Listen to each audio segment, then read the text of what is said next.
Reform MC, Midline Cortical Screw System, Surgical Tech Guide Video.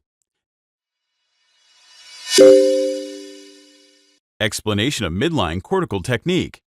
This technique allows the surgeon to place pedicle screws less invasively than traditional techniques.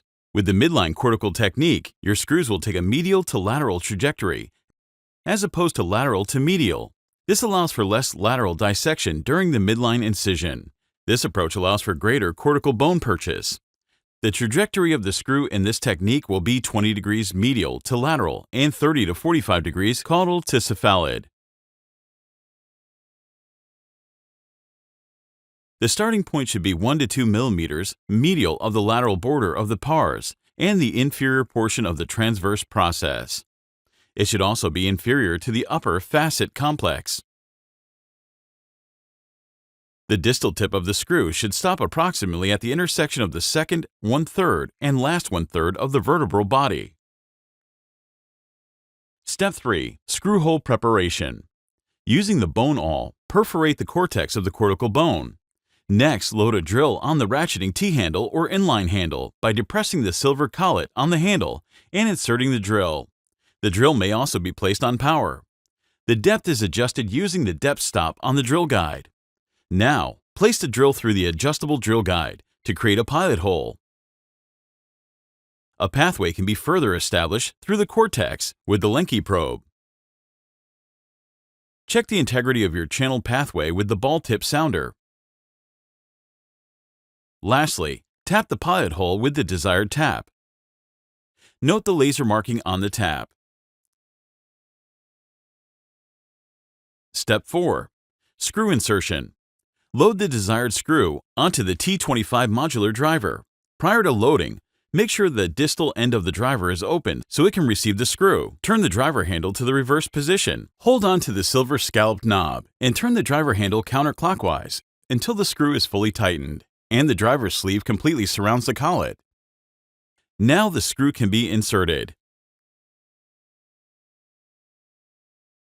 Step 5. Bone decortication. Place the bone planer over the head of the modular screw and rotate the planer clockwise to decorticate the bone and allow for optimal seating of the modular tulip. Step 6. Distraction. Distract by aligning the distal tips of the puppet leg distractor arms with the head of the screws. Seat the arms and distract by twisting the silver knob.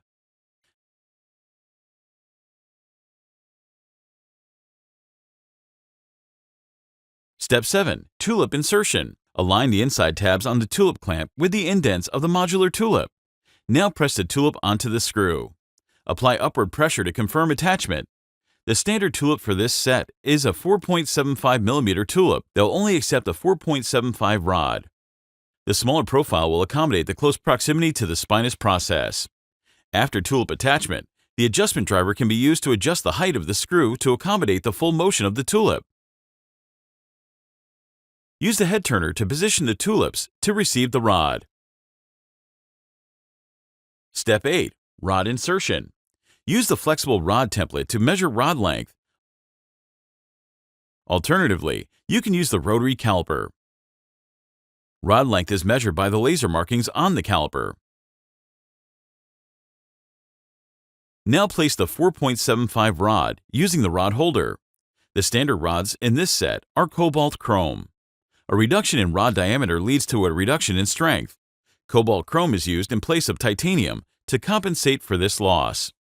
Now lock the rod in place by placing a set screw.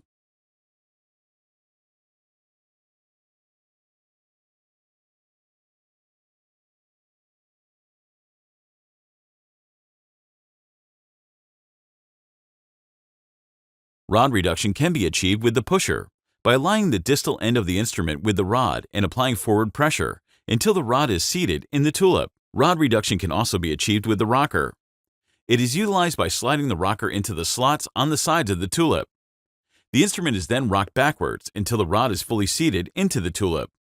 Step 9. Final tightening is accomplished by connecting the torque limiting T-handle to the lock cap torque driver. Insert this assembly through the cannula of the anti-torque wrench and engage the tip of the torque driver into the lock cap.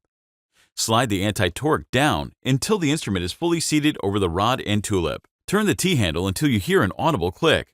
Step 10. Cross-connector domino insertion. First, determine the size of cross-connector needed using the caliper. Use the color coding on the caliper to determine the cross-connector size.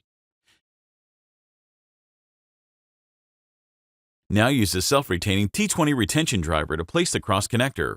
Make sure the midline screw is loose to allow for multi-axle flexibility when seating.